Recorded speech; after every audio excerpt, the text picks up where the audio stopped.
God is the bride, the goal of the Lord's recovery. Kung ato na sa ato ang general title yun sa tibok, Imar, lisod siya the preparation of the bride. So ang tumong dahil sa payuli sa Ginoo, maandam di ay ang iyang bride. Kapautan na kinsa ni bride. Ang bride mao ni ang katawhan sa Dios. Kadunay Diyos nung kinabuhi.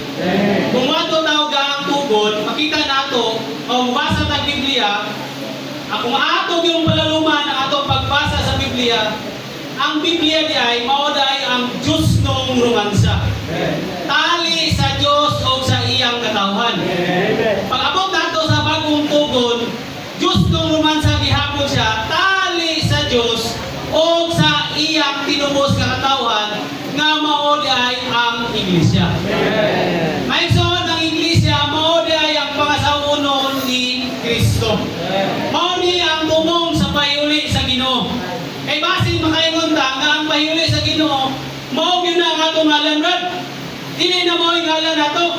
Ang payuli sa Ginoo ang iyang tumong maandam ang iyang pangasaunon. Yang ani nga pangasaunon kita ni mao ni ang katagbawan ni Kristo. Mao ni ang iyang gikalipayan. Mao ni ang iyang gipakamatyan. Ang iglesia nga mahimo niya ang pangasaunon. Kung mabasa tayo dyan, makita nato dito ang kordero. Then pag-abot nato chapter 3, verse 29, makita nato dito ang bridegroom. Nagpasabot dahil nga ang kordero dahil mao dahil ang bridegroom. Then, sa 29 yapon sa John, sa chapter 3, doon na bride. So, ang bride, dili sa kayo klaro. Pero pag-abot nato Ephesians, makita nato nga ang bride nga ipamulong ni Pablo, mao di ay ang iglesia. Nga lugwa siya sa kamatayon o pagabanaw sa atong Ginoo. Kadunay Diyos nung kinabuhi nga naa sa sulod nato. Maigsoon pag-abot nato Revelation. Kaya ang ikot dinhi, kaya ang Revelation chapter 19, verse 7 to verse 9. Una sa 7, ningon siya, magkalipay ta. Magkalipay ta, tungod kay duna tayo kinabuhi sa Diyos. Inikaduha, o maghugya o himayaw ta siya, kay niabot na ang kasal sa kordero. Maigsoon, pag-abot nato, ingon siya, o nakaandam na ang iyang asawa sa iyang kaugalingon. Pag-abot nato bunso, o gisulob siya sa maayong lino, masanagon o mahimno, kay ang maayong lino mao ang pagkamatarong sa mga balaan. Maigsoon, na ang asawa.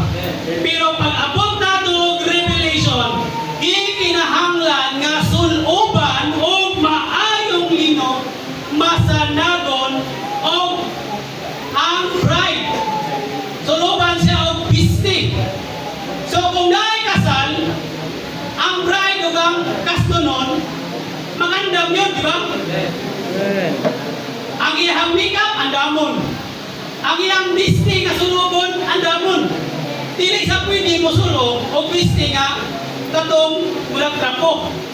Katong yung pinaka nindot o pinaka panyo, makita din ba? Pagkita sa mga tao, maka-impress yun sila nga nindot kayo. Amen. So diya sa Revelation chapter 19, makita nato nga ang Diyos before pag-abot nato, pag-abot diya sa 9 mga igsoon ay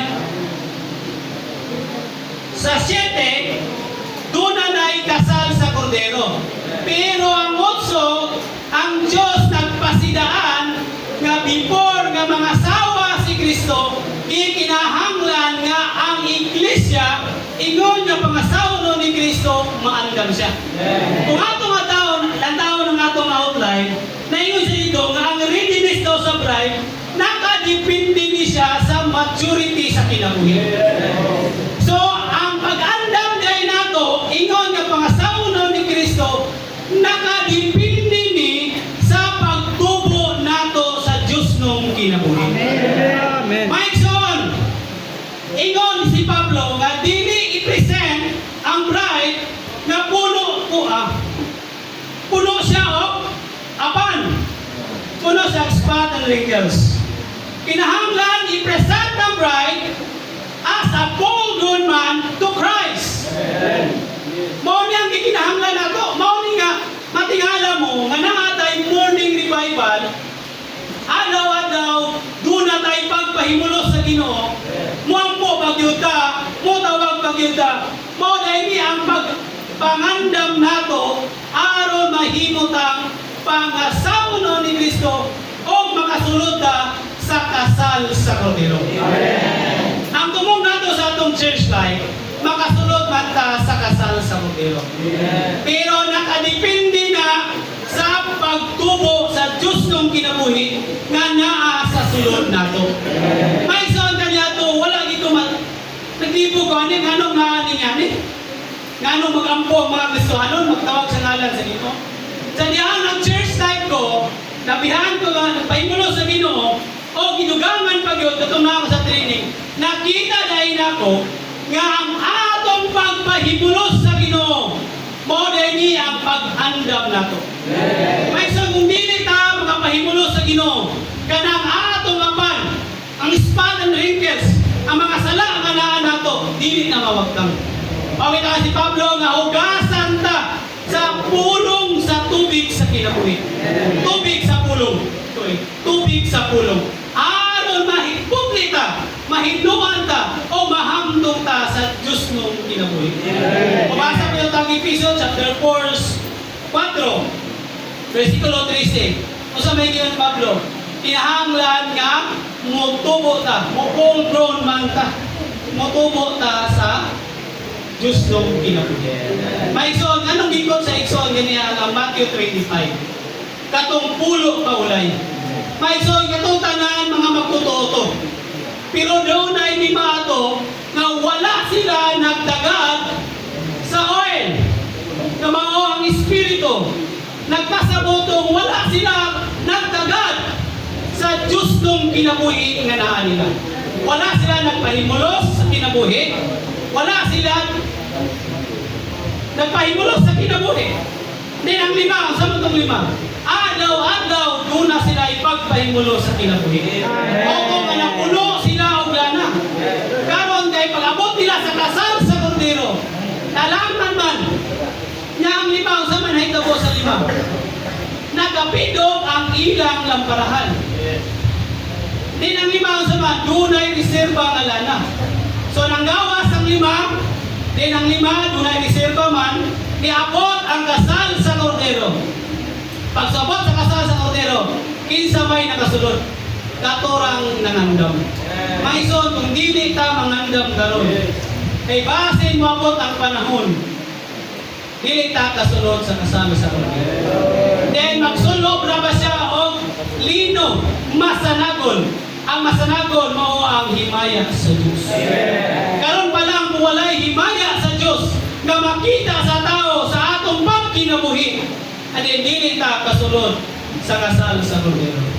Sa diha magpahimulos ko sa basahon ni Brother Witness. Ang kinabuhi daw sa tao is like $100. My son, every year we are spending $1. My son, nagpasabot dahil na every year we are spending our life. Ang kinabuhi sa tao, ingon si Solomon, 70 lang. Then, ang mga igaran karon sa mga 60, pila na lang ilang kinabuhi na nabilin. Kaya kung di sila magmaalamon sa paggasto sa ilang tauhanong kinabuhi, wala sila nagtagad sa kinabuhi sa Ginoo. Basin ini kamatay sa atong mga igsoon. Dili sila makapil sa kasal sa Kordero. May bisan pa ako, dili ko makagarantiya ini. O na atong mga garantiya ta, pinagi na yun sa kaluoy sa Ginoo.